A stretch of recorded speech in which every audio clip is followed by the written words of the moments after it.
हाँ, तो ये दो पॉपुलेशन है, लेकिन जैसे हमने कहा कि ये है तो दोनों में बीटल्स ही। हाँ, दोनों अलग अलग ग्रुप से बिलोंग करते हैं, लेकिन उनमें कैरेक्टरिस्टिक्स तो सेम ही रहेंगे, मतलब वो पार्टली डिवाइडेड हैं, कम्प्लीटली सेपरेटेड नहीं हैं।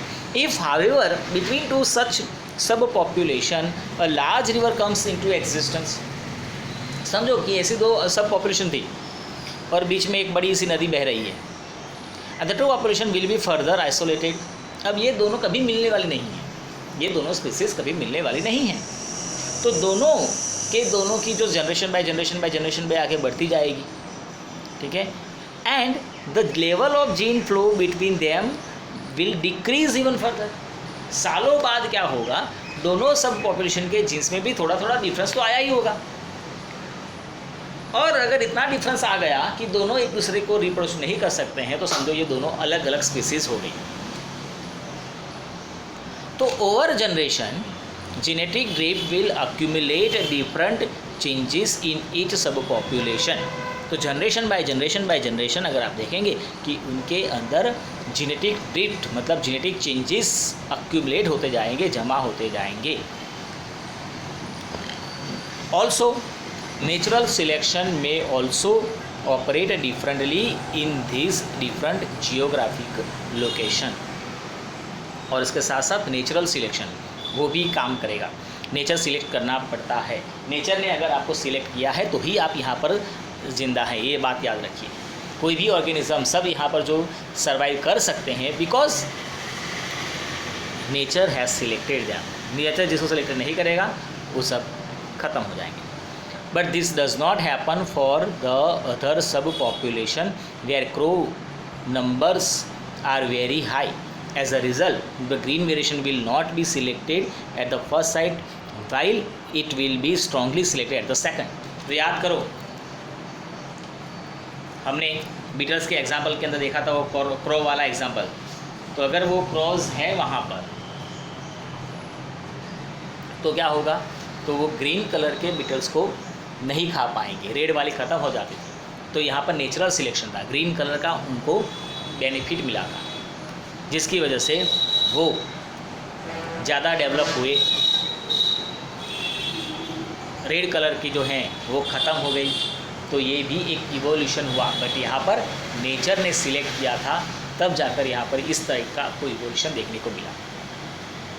So together the process of genetic drift and natural selection will result in these two isolated subpopulation of beetles becoming more and more different from each other.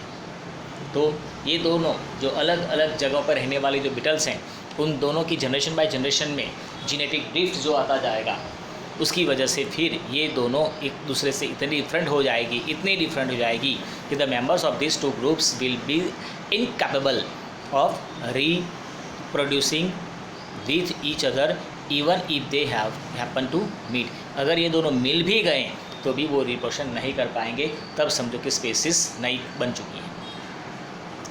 So there can be a number of ways by which this can happen.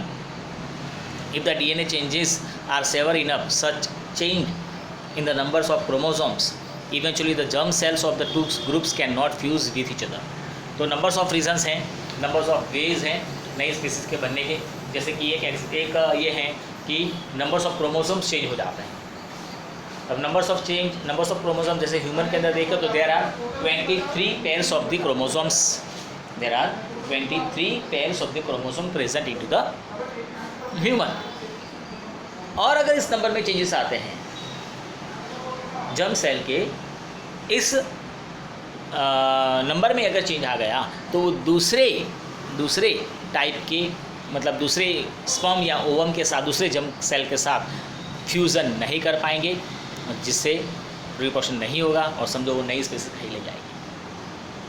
और a new variation emerges in which green females will not be mate with red males but only with the green males.